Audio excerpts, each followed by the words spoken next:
Welcome to Season 2 of LPA Presents. I'm your host, Matthew D. Rhodes, and today we have a special guest, screenwriter and director Adam Nelson. Adam is renowned for his work on films like Little Pieces and The Mire. How's it going today? I'm really good, Matthew. Thank you for having me on. Today I have a list of intriguing questions about your profession and the fascinating work you do behind the scenes. I can't wait to delve into your insights and experiences. Brilliant. Sounds great. I'm looking forward to it. What inspired you to pursue a career in screenwriting and directing? It was a really I had a really weird start. A lot of people now like they think about I want to make films, and so they they'll go to film school. And over here in the UK, there's a very kind of clear route to that. From sort of school to college to university, there's a very clear route to do that. When I was younger, I didn't really know what I wanted to do. And we had a little VHS camera, and I played around with it, and I made some stuff with figurines in my living room.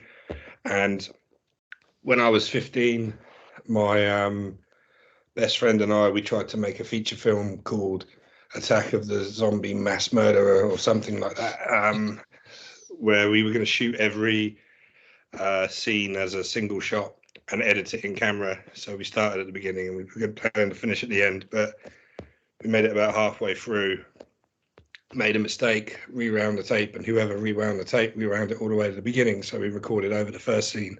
Oh no. So that didn't work out. But filmmaking never really seemed like a viable option to me, because I come from Portsmouth in the UK. It's a very working class city, or it was back then. We made stuff. We got a harbour that we import stuff from. Most people went to work in the docks. And I'm the son of an electrician, so again, it's very sort of working class roots family setup. So for me, filmmaking was always something that was done by other people in far more glamorous places. And I had one sort of stab at it, if you will, in that when I was about 16, I went to the guidance counsellor at school. In the UK, we leave school at 16 and we go to college. Yeah. So I went to what would be the equivalent of a guidance counsellor, and I said, I kind of like this creative media production BTEC that this college runs. It kind of interests me. And she said to me, no, you're too smart to do a BTEC, go and do A-levels. And because I didn't know any better, and I assumed the school would have my best interests at heart, I went and did A-levels in media studies, film studies, and psychology. Went through college, realised at the end of the college that my 2 years at college that I really didn't want to get a job. So I decided to go to university because I had a part-time job that paid fairly well. I worked out that I could, the tuition fees then were so cheap that I worked out I could work all summer, earn a year's tuition, pay off the year, and then not have to worry about it for that year. So I went to study film studies, which is academic, analysing films and putting them together. And I did that for 3 years because if I'm going to pay for myself to go to university, then I'm going to pick something I want to do. I'm not going to do something like boring. Reached the end of that. Didn't know what I was going to do. I had a degree that, no idea how to use it. And so I got a letter from the university saying that film studies is a really niche area. There aren't many people qualified to teach film studies. So they were offered to pay me $9,000 for the year to go and learn to teach so I could become a film studies teacher. And I thought, that's fantastic. I don't have to get a proper job for another year. And this time they'll pay me to go, which was great. So I signed up for that and I learned to teach. And then I went and I taught film and media studies. And then the financial crash of 2008 happened. And in 2010, the UK government started pulling money out of the public sector. So education was one of the first ones that was hit, and they started sort of sort of constricting everything, so there wasn't as much money. And I was told that they couldn't afford to pay me to teach film studies on its own, and they were going to merge my role with the other part-time practical filmmaking role. So there were two of us up for the job, me and the guy who taught the other thing. And I was in the meeting, and they said to him, "Can you teach filmmaking and film studies?" And he said no. He said he didn't know anything about theoretical film, and I clocked the look on their face. So they said to me, "Can you teach film studies and filmmaking?" And I lied and said yes, because I didn't want to lose my job. Right. And so I got the job, and I met a man called Simon Westcott, who was a really big influence. He was like a mentor figure to me. And he basically explained to me that because I watch lots of films and I understand how films are structured and how films are put together, and the language of film, he said that I could teach people to make films. And he was a big believer that he had that kind of Orson Welles thing of there's nothing you can't learn about how to operate a camera or operate sound recording equipment or lights or an editing software. There's nothing you can't learn about that in about the space of a week, if you're prepared to put the work in and really go for it. Right. Because the actual techniques are fairly straightforward. It's the application of them, which is where the creativity and the complexity comes in. So I started teaching myself how to use all the equipment and how to put it all together, which I won't lie, kind of gave me an instinct to play around a bit more with it, and I started experimenting a little bit. When my dad turned 50, I made a documentary where I took on all the roles, and made him a film about himself growing up. Interviewed his parents, my mother, my sister, and so on and so forth. And I really enjoyed doing that, and it turned out quite well and like provoked an emotional reaction in everybody who saw it. The other thing that happened around the same time was that the course that I moved into to teach, the filmmaking course, was absolutely down the toilet. It was a mess. It was an absolute state. And so myself and Simon and our third colleague, we took the opportunity to pull the standards right up, which we did. And the problem with putting the standards right up, it meant we got a higher standard of students in who started asking questions like, well, what films have you made, Adam? And I had a documentary about my dad and some sort of experimental noodling stuff that I'd done. So I decided at that point that I had to make a short film, just so I had something to show. Made the short film. It's called The House Near Apple Park, which is where my production company ultimately gets its name from. Yeah. And it turned out all right. I quite liked it. And that was around the same time that film Twitter was starting to really blow up. Yeah. People were posting blogs with reviews and so on and so forth. But they were all reviews of films like Predator or The Terminator or Aliens or, popular films that lots of people have seen. So I thought, I'm going to capitalize on this. And I started contacting the people who wrote on these blogs and such and saying, look, everyone's seen Predator. Why don't you review this film I've made? And then you've got something fresh and interesting that they've not heard of before, and that might bump your readership up a little bit. And it got some really good reviews. And so I put it into a couple of festivals. It didn't win anything, but it played at a couple, and the reception was quite good. About that time, I was about 26, and I thought I was getting old. So I decided that because there were people coming out of university who were 21, 22, who already had a portfolio of short films behind them, Hmm. I was like, I've got to do something. I've got to really step up. So I decided that starting in September, I could save a bunch of money, work through to the following July, which is the educational sort of timeline in the UK. You start in September, you end in July. Hmm. And then over that summer, I could make a feature-length film. I worked out I could save £6,000 comfortably. I could use equipment and students from the college to crew up and equipment up. And so I decided to go for it, and I wrote a screenplay for a feature film that I could make for about £6,000, and then I went and made it. And the thing with making your first feature film is that once you've done that, that's kind of it. Like, you know, if you can do that and enjoy it, and not be completely put off by just how different it is from making short films, Hmm.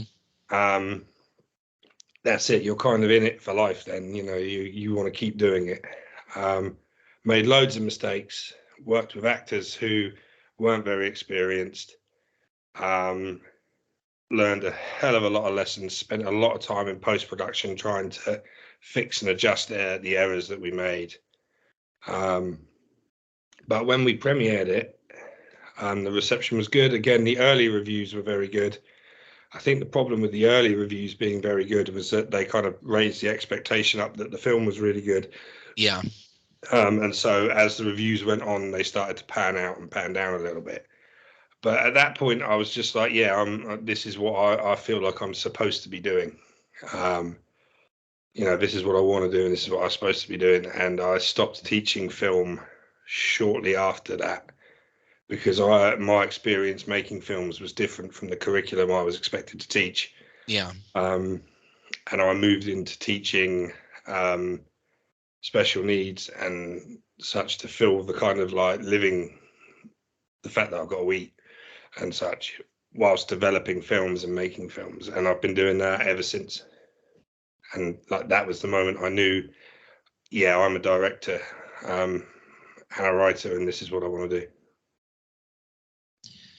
I mean, here in the States, going to college is not a requirement in order to get into filmmaking. It's like who you know that can actually teach you some things. Everything's hands on.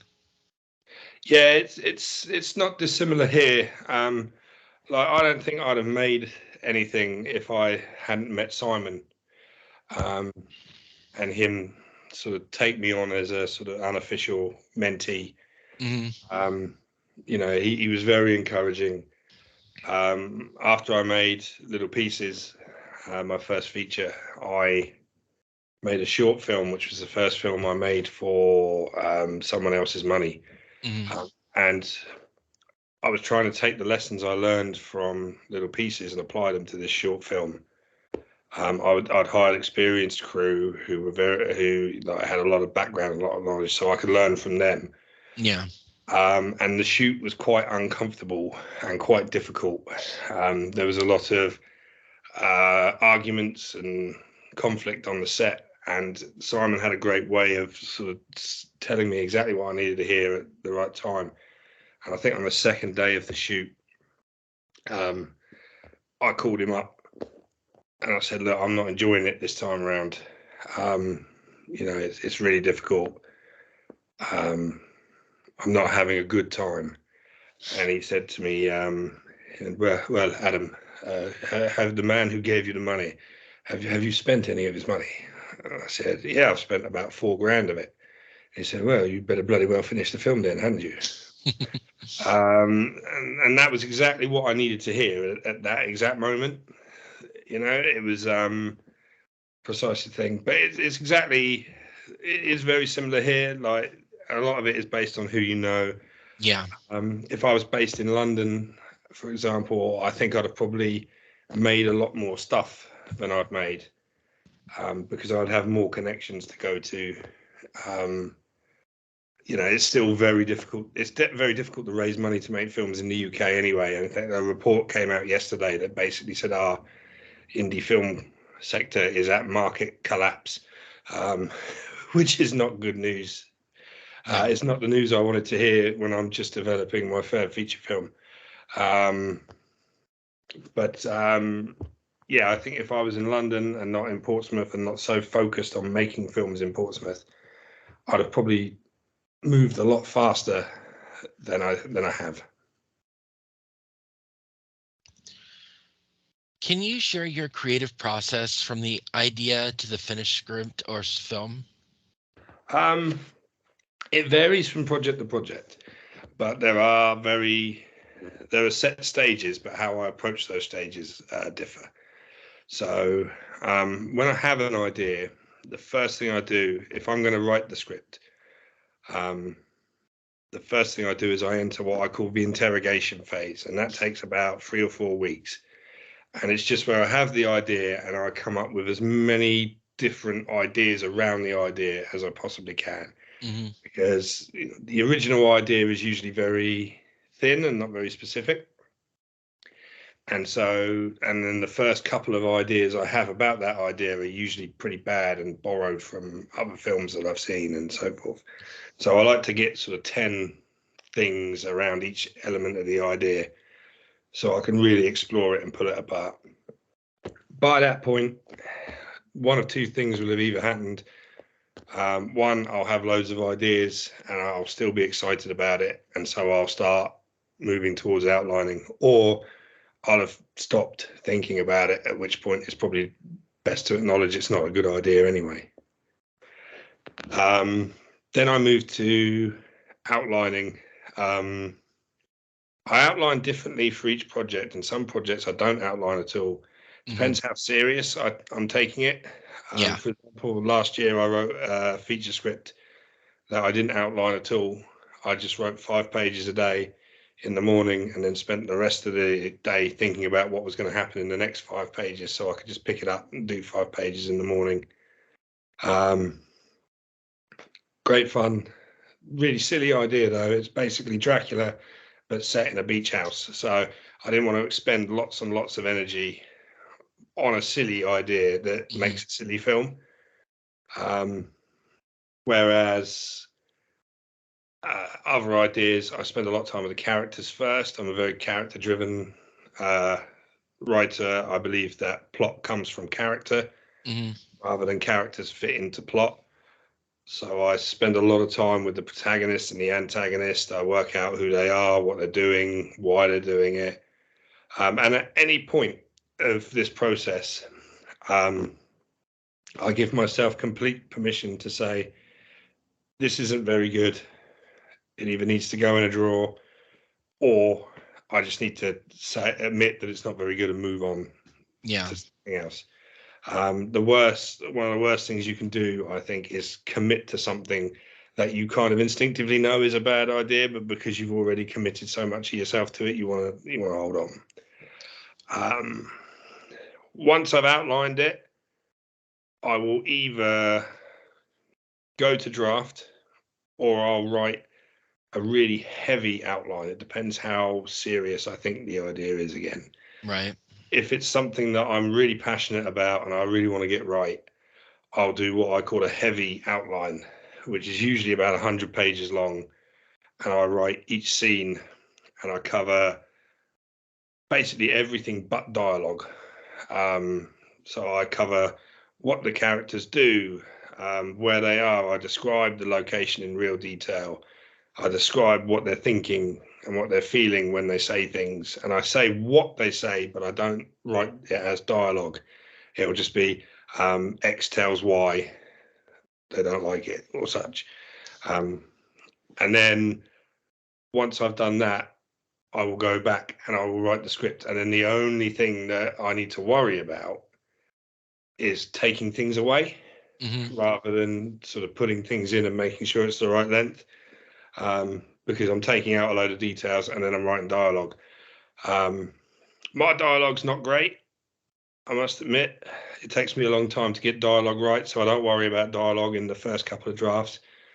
But what I do like to do is have, everybody says the first draft is crap, and I don't think it has to be. I think if you do enough prep work and enough preparation, your first draft doesn't have to be crap. You can still make it a lot better, but it should still be something that's like readable and that people can read and enjoy and have fun with. I also always write from the perspective that I'm going to direct. Even if it's something I never think I'm going to direct, I will write it from the perspective that I'm going to be directing this. So I write for me. So I ignore all those fools on Twitter who tell everybody else how to write. Because I think I read a lot of spec scripts as well, because I like working with writers. I like collaborating with writers. And I've read a lot of really bad spec scripts. And the biggest problem with these spec scripts is they are boring. And they are boring because there is nothing in them to make me go, yeah, I can really see this scene, or I can really see this character. Everything's really thin. I know the mantra is like, keep it simple, stupid, KISS. But I also play the drums, and I once watched a Neil Peart DVD where he was explaining his process and talking about how he came up with drum parts. He said he hated the acronym KISS because KISS leads to love, which means leave out virtually everything. So I write for me, and I write big visual passages, and I throw in, I'll throw in language that's unique to my characters, and I'll write accents in the dialogue and all of that. I don't care, because I want to write something that's interesting for someone to read, not at the spec script stage. I don't think scripts should be blueprints. They should be something that someone wants to sit and read. Right. But I read so many that are written as blueprints, but at that stage, like, no one's making it yet. So you might as well make it fun for someone to read. So I'll use a lot of colloquialisms as well even in the action dialogue stuff. I don't compare myself to Tarantino in any way, shape, or form, because I'm not a filmmaker like him at all. But I've read Tarantino scripts, and I think they're great. You can really see everything, and you can really tell what's going on and everything. And everybody kind of goes, "Yeah, but you're not Tarantino." So no, I know I'm not, but like, I'd rather read a Tarantino script than yours, sort of thing. So that's my writing process. It's always done from the perspective that I'm going to be making it. Even the film that I've written for someone else to direct, that's currently in sort of the late stages of financing, the early stages of casting. I wrote that the way I would write a script, and that was what landed me the gig, because I sent them examples of my work. And that's what, in the general meeting that they held with me about the film before they offered me the job, they said your script was the most interesting one we read, because it was visual and stuff was happening. It didn't feel like a plan to make a film. And interestingly enough, on that gig, it's a big enough gig that we have a script editor who I work with. And so my script writing style has developed along with my work with the script editor. And what I found is the more I've worked with the script editor, and the more my style has become refined into what an actual script editor in the industry thinks like the script should be written like, the less appeal I've had to screenwriting competitions. My thing has kind of dropped off. So I don't really think about those anymore either. Like, I'm not interested. Because I don't write scripts that they want, so why should I waste my money putting them in? I submitted to one last year because it was free, and I submitted what I think is, they were looking for, the judges and the competition were all They were all from industry. They were all from the production companies that were they were looking for a £1 million and under, $1 million and under, what's the word? Horror genre, elevated horror film. They were for $1 million and under elevated horror film, and I sent them what I think is my best script, which is a sort of million under elevated zombie movie. And I've made it through to the final 10, and somehow one of the people who, I don't know if they're reading for them or if the script was handed to this director who works out of Hollywood and all that, but he contacted me and asked for a meeting because he'd read this script, and he basically, obviously I won't name names or anything like that because I don't want to implicate anything, but he basically sat and said, I've read the 10 scripts by the finalist, and yours is one of 2 that isn't an utter waste of time. But again, it's written like for me with the intention that I'll direct, and it's my type of script. And I like to think that actually that's why it's done so well, because it just feels different and more interesting. When it comes to directing, if I've written the script, the first thing I do is completely change the way I view it.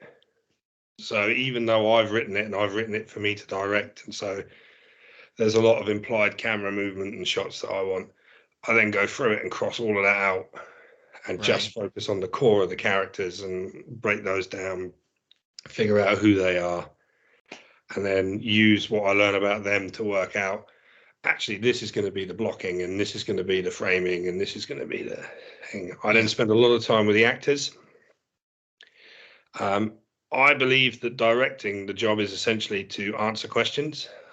Like I said, I'm not very tech-minded as a director. Yeah. I know enough to have conversations with people so that they know what I want, and they know how to make my vision what we see on the screen. But for me, directing in pre-production is a lot of conversations with the different department heads about what I'm looking for and what I'm after.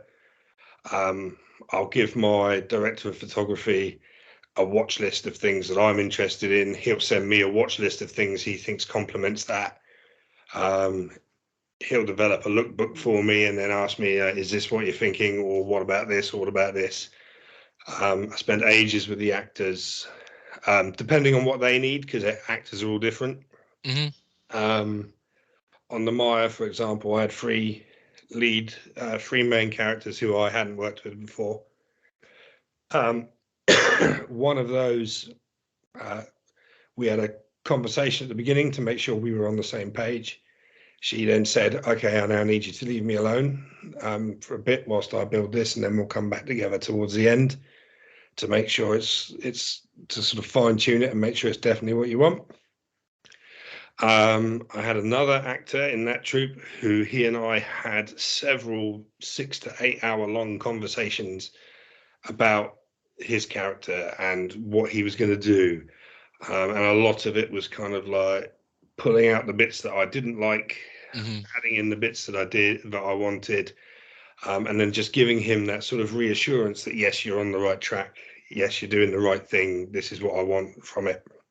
And then there was someone who was in the middle of those 2 and didn't need the 6 hour long conversations, but still wanted more than me to just have a brief conversation and then leave him alone. So that was quite fascinating and really kind of opened me up in terms of directing. But I really like crafting the performance early as possible. I've still not had the opportunity to do rehearsals, in-person rehearsals, and I would absolutely love to do it. But I do spend a lot of time talking to them.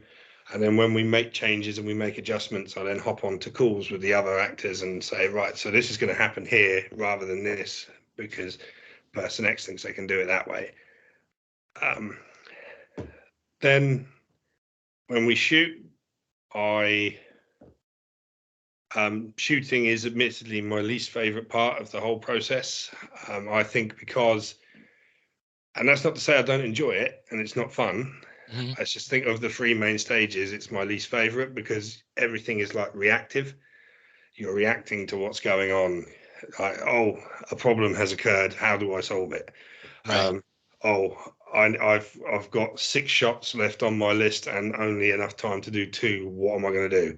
It's constantly reacting to what's happening there and in the moment. Which is why I like to spend a lot of time with the actors up front and the DOP up front, because I want to be on set and we're just going to do it, and everyone's going to know what they're going to do. I don't like to say that I run a tough set, because I don't believe in being a dictator with it. I think filmmaking is the best thing in the world, and I think everybody who's on set should enjoy it and feel like they bring value to it. So I'm not like an overbearing dictator who shouts at people. I don't have any shouting on my film sets at all. Not even action. I don't even like to shout action. I say it, but I don't often think I need to shout it.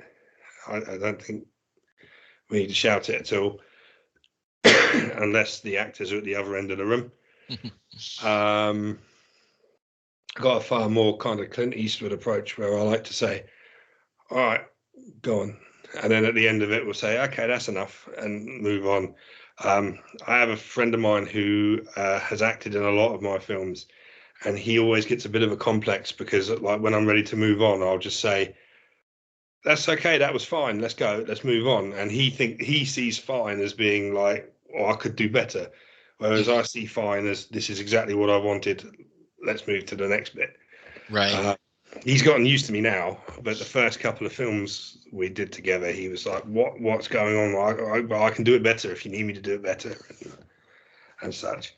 I like a peaceful set. I don't believe in this kind of attitude of, if someone's just sitting around on a film set, it's rude. I encourage the crew to take the time to sit down whenever they get the opportunity to, Right. because we're working like 12, 14-hour days. So for me to expect people to be on their feet for everything but lunch is just ridiculous, in my opinion. Right. So yeah, I run quite a relaxed set, and I think the proof is in the pudding, because I get people coming back all the time and saying, oh, let us know when you're working on something, we'll come and do a day or two for free, if that's what we need, please just like have us back, because it works. Hmm. Um, Once we've wrapped, I send everything off to the editor, um, and then I have about a week's worth of sleep that I may not have got while shooting. Um, and then what I tend to do is I tend to give the editor everything and say, you make the most sort of commercially viable version of this that we could have, and I'm going to make my version of it. And I did that I've worked with the same editor on my last 3 projects. And the first time I didn't know him at all. He was the overall project editor, because it was an anthology. So I said to the producer, I want to do my own cut, because Hmm. I don't know this guy. I don't know what it's like. So I did my own cut, and then I got Jake's cut, and I was about halfway through my own cut when I got Jake's cut, and I was just like, yeah, I can't do it better than this. So that's it. I absolutely trust him. On the Maya, I sent him the footage, and I just said, you make the most, because we wanted to make a commercial film with the Maya. Hmm.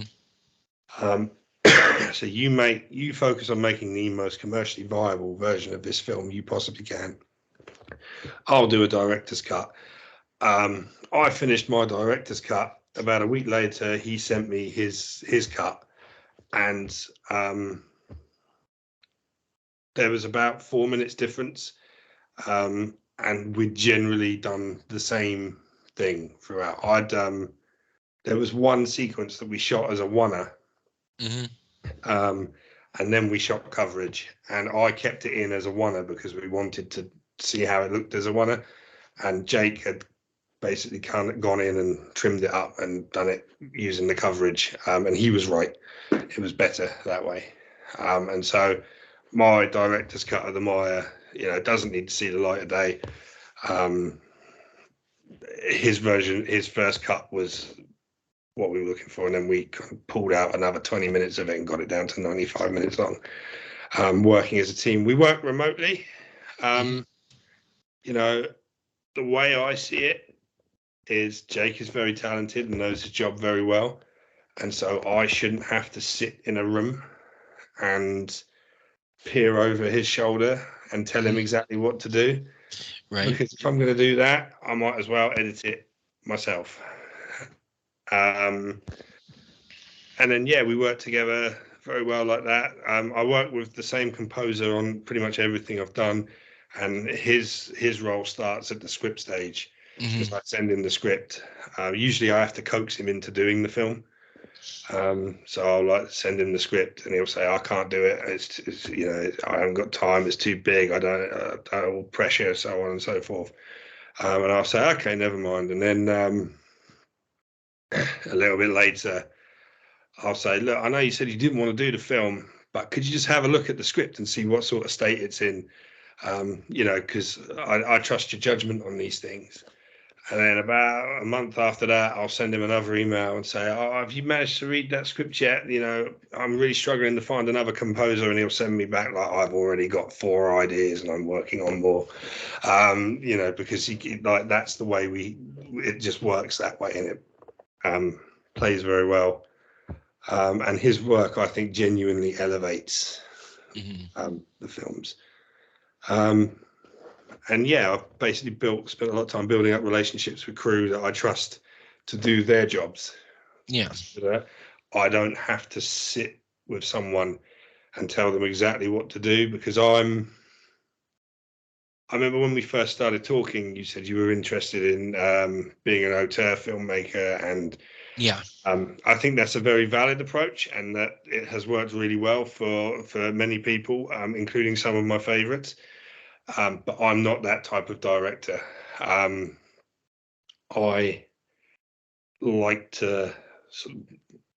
I think as many. I'm very collaborative. I like collaboration. I like bringing in as many outside ideas as possible, and then my job as the director is to sift through those and go, "Yeah, let's try that," or "No, that's not in line with what I want to do, so we're not going to try that." That's that kind of crafting element of it is what I find really attractive about the job. So I'm definitely not an auteur, despite what a couple of my friends have told me. So I'm hoping I can actually get your opinion on some screenplays I've written. One of them has been put in competitions and have at least made it past selection, but another one I'm still working on editing.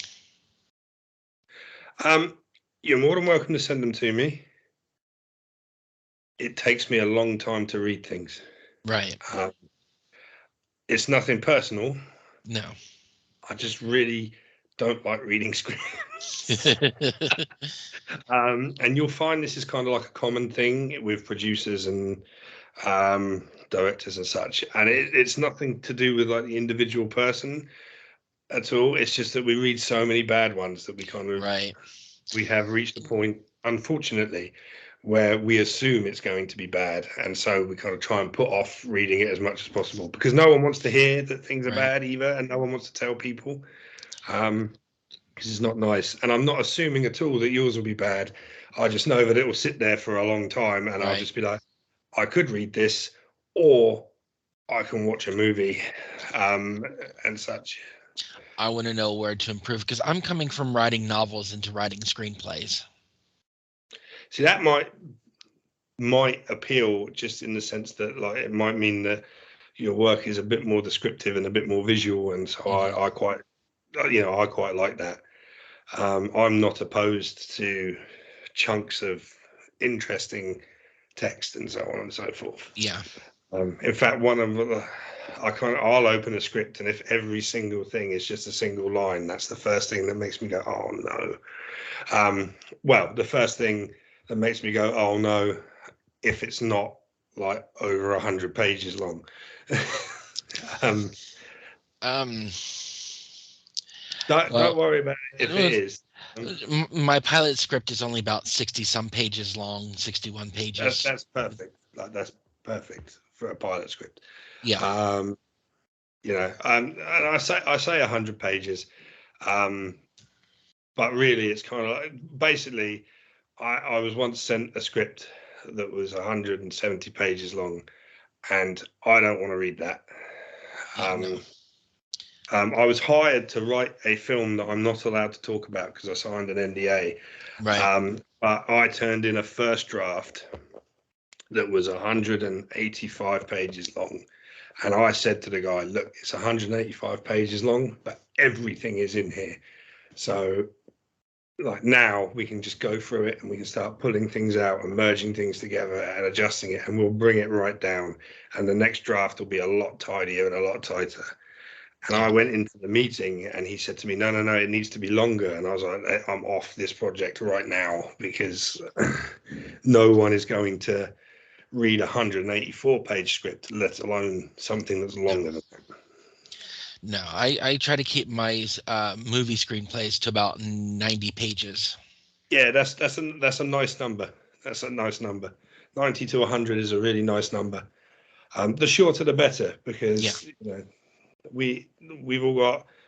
It takes time to read a screenplay, and so if yeah, someone sends us like an 150, 160 page screenplay, yeah, like there's a certain, I think, almost an arrogance to that.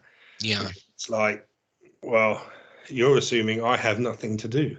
Um, which I don't get out much, but that doesn't mean I haven't got much to do. Seeing being someone who's disabled, I have all the time on my hands to write, and this is a new thing for me, writing screenplays. Yeah, no, you're more than welcome to send them over. I'll drop you the email address when we're done. Okay. But like I say, it will take me a while to read it because I've got a pile of specs from people who I've promised to read things from that, like, I've only just started. Right. I read 4 screenplays the other week, like a couple of weekends ago. I read 4, and all 4 of them were good, and like I felt like the universe was out of balance. Hmm. So I know there's a bad one in there somewhere, and it's like it's coming up Yeah. soon. I mean, my pilot is pretty niche, and I know that's one of the reasons why it's not getting higher in competitions. I've in the biggest competition, I made honorable mention, and I shipped it off to Scriptapalooza just to see what it's where I can go with it. Yes, Scriptapalooza is a good one, and they're quite open with things. You might find as well that, like, if it's niche and if your writing style is niche and different, you might find that actually what the screenplay readers are looking at Hmm. is that they're looking at it and going, "No, this isn't written how Save the Cat told me it should be written, or how my lecturer told me it should be written." Because a lot of screenplay readers are masters graduates or such who are looking for a foot in. So they've been taught how to read, how to do it. So yeah, I mean that's the reason why I don't bother with competitions anymore. Well, ones I have to pay Yeah. for. Yeah, I had one competition where the person judging it actually sent me back notes, and they couldn't even get one of the characters right in the notes. Yeah, I've had that before. It's like I deal with animalistic characters, and they said the character was a human, and it's not. Do you enjoy working, and do you have a dream project you'd like to tackle? So this is really interesting question. I love genre movies. Hmm. There is an internal battle within me as a filmmaker because there is a part of me that wants to make serious drama films that people take seriously and pontificate over whilst having drinks at the bar. And then there's another part of me that wants to make like thrillers and sci-fi and genre movies that people like to watch but don't get Hmm. taken too seriously in circles. And this is a constant battle within me as a as a filmmaker, and I think it is largely just down to the fact that I really love film, and I've seen so many films, and Yeah. I love Amazon Prime as it's my favorite streamer, because it totally gets me, and it totally understands that in one afternoon I can watch something serious by like Ozu or Kurosawa um, or some serious like drama film, and then I will want to go from that to watching Crocodile 2 Death Swamp and not even bat an eyelid. I love exploitation films, like low budget, gory genre stuff. I love it all. Hmm. I will watch anything. So, yeah, I'm constantly in conflict with myself as to what I want to do and what I want to make. Like Little Pieces, for example, is a non-linear kitchen sink drama film Hmm. that I made, and it's very serious because I wanted people to take me very seriously, and because my goal was to make something serious that people took seriously. It just so happens that it turns out to be really melodramatic and kind of crap, and the dialogue is awful in places. Like I watch back and I look at some of the dialogue and think, I can't believe I wrote that. Someone said it, and I said, yeah, that'll do. That's fine. Let's move on. My dream project. So I've got a dream project that I've created, Hmm. um, which is my zombie trilogy. I wrote the first one as a standalone film because I've always loved zombie movies, and Dawn of the Dead, the original one, is one of my favorites. I wrote it as a standalone film. I really enjoyed it. Writing it, it was optioned, and we improved it as a team, and then the option fell through. But when we were first shopping it around, um, people kept asking, like, is there a franchise in this? Can we turn this into a series? And my answer was no, because I'd written it as one story. Hmm. The end was meant to be the end, and that was it. Um, and after doing that 3 or 4 times, the chap that I was working with on it said to me, "You probably want to like say yes, if because if they're asking, they're interested, and it's better you do it than they do it Yeah. because they'll just make the same film again." So I went away and I thought about like two possible, a couple of sequels and ideas and things, and bounced them around. And it actually reached a point where I'd thought about it so much that the only way that I felt I could create anything new was to get those two sequels on the page so they were out of my head and on the paper. So I've written two sequels to it.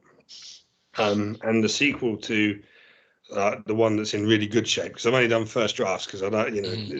I might not get to make the first one, so there's no point putting loads of time into the second and third one. But like the middle film is like Aliens to the first film's Alien, and it just gets bigger from there. And it's like also like very indicative, like as the types of films that they are, that there is a deep, deep part of me that really, really wants to make films where everything blows up. Um, so that's kind of like that's my sort of passion project. Like I'd really like to make the first one, and if that does well, I'd really love the opportunity to make the two sequels, but they're very different films, so that might Hmm. either that or Batman. I'd take Batman. What's your take on the evolving landscape of storytelling in the age of streaming platforms? um,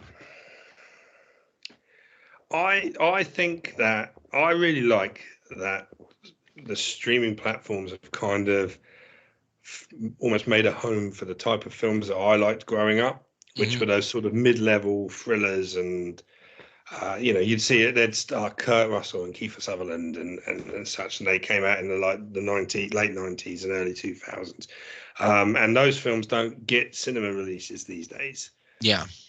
So I really love that streaming has become kind of a home for those. I do think that part of the issue, though, is that in streaming becoming a home for those types of film, because streaming wants to appeal to everyone, Right. those films don't have the same type of identity that they had back then.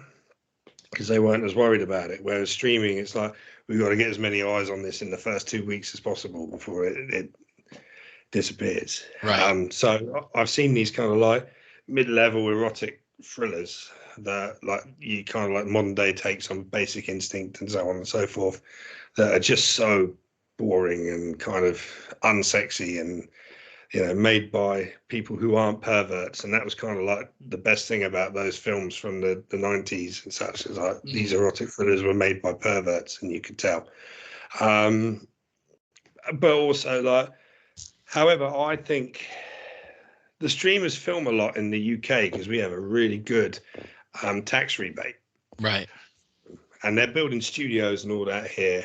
And I think that if they're going to utilize the UK sector the way that they are, then they have a responsibility to assist in the development of UK film.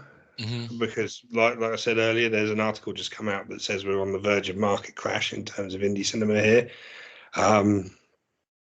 So I think that if they're going to come here and use our technicians and use our facilities and use our cast and crew and so forth, then they have some responsibility for aiding our sector.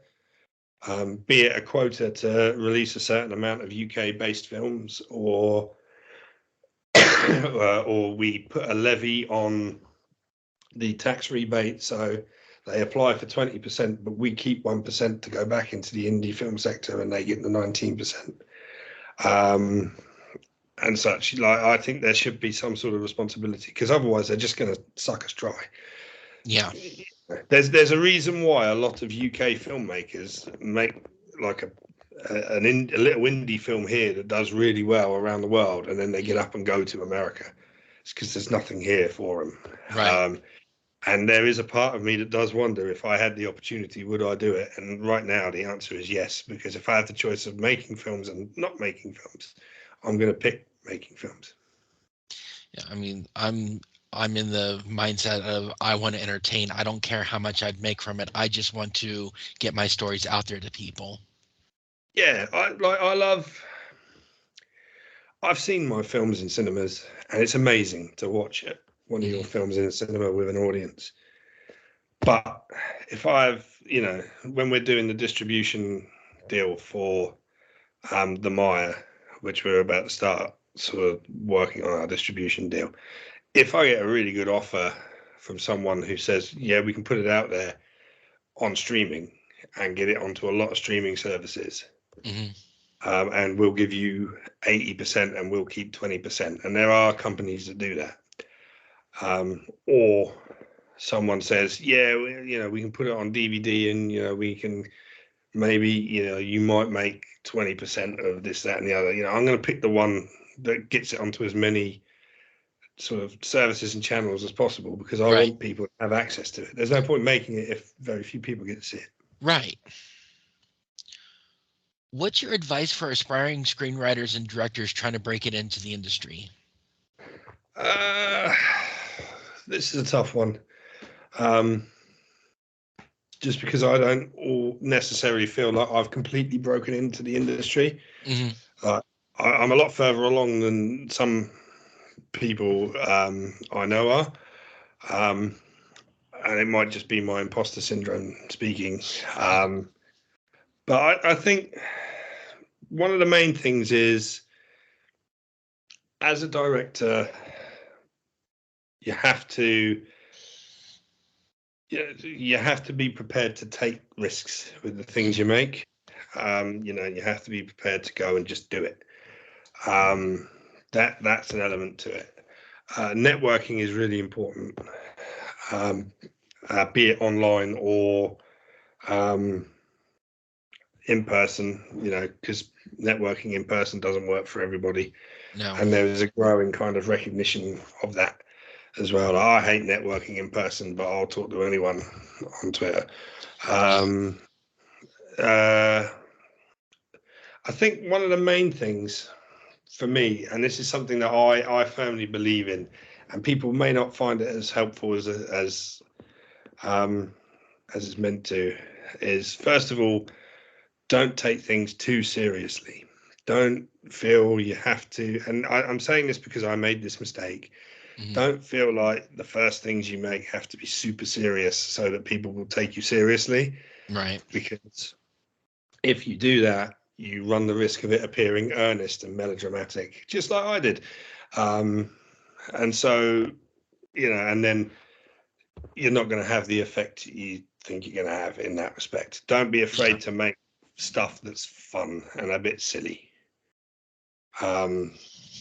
And also, as the director, you set the tone for the shoot. Yeah, you're in charge. You set the tone for the shoot. So make it a set and a shoot that people want to be at. Yeah.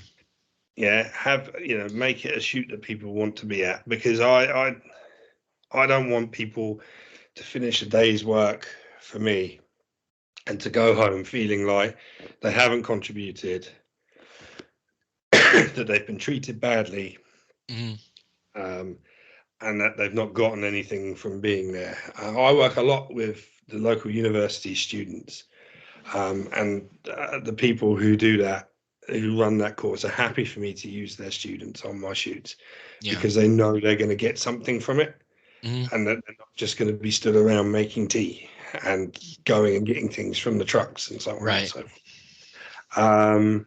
And I make a concerted effort, be it between setups or on a unit move, to visit with every single one of the students that we work with and the rest of the crew and say, are you okay? Are you being looked after? Do you feel like we're treating you well? Has anyone treated you badly? Because I had someone leave a set at the end of a 4-day shoot, and someone had said something really horrible to them, and it took another member of the crew to tell me, and I was mortified that it took someone else to tell me that that someone had been rude to them, because I went and spoke to the person who'd been rude, and in all fairness, they hadn't taken it on board and they didn't care about it. But then I was able to make an active choice then to not work with that person again. I wish that the person who had been on the receiving end of it had felt that they could come and speak to me about it and say, I'm really not happy with the way I've been spoken to. This person, because it was inappropriate and it was lewd, and no one should feel like that on a team, because we are a team. So from that point on, I always make sure I visit with everyone. Like, are you okay? Are you being looked after? Do you feel you're being treated well? Please don't feel you have to pretend, because I will solve problems if I have to. Right. Now, before I wrap everything up, is there anything you can tell us about the current project you're working on? So I've got 2 things in the pipeline. One is a high-end short film that is currently in casting, and we've sent it out to some very big UK names, but not necessarily US names. So I can't talk about that because obviously I don't want to put anything at risk. I'm really kind of hoping that this is the last short film I have to make. It's like a real big swing, working with named cast and working with big names. And I'm hoping that I can make something that shows people that actually, yes, I can make films that can be taken seriously. I just also like to make genre films as well. The third feature film is a found footage horror that is set in Portsmouth, and it's a very external film. The Mire is a very internal film. The majority of it is set in a church in Portsmouth, and we didn't really get to show off the city very much because we were filming under COVID restrictions, and the whole thing was designed around that. So we were in a place where we could, if needs be, we could lock ourselves down in there and continue working so that we didn't spread anything and such. So I want the next thing I do in Portsmouth to be very external and to show off the city as much as possible. That's all I can really talk about at this point because we're still really early development. But I'm I'm really excited about it. I think it's great. I'm not a massive fan of found footage films, so for me to see something and go, oh, I want to make that found footage film, is, I think, proof enough for me that the idea is interesting enough to have legs. Yeah. Because if it was just another found footage film, I wouldn't have done it. I wouldn't have committed to it. That wraps up for our conversation for today. A big thank you to Adam Nelson for joining us and sharing his valuable perspectives. We appreciate you taking your time out of your busy schedule to be with us. It's a pleasure. I kind of like the sound of my own voice. If you're passionate about breaking into the film industry or an aspiring author, don't miss our monthly interviews with industry professionals. We aim to educate and entertain, offering you a glimpse into their remarkable journeys. Until next time, stay tuned for more engaging discussions, and thank you for being a part of LPA Presents.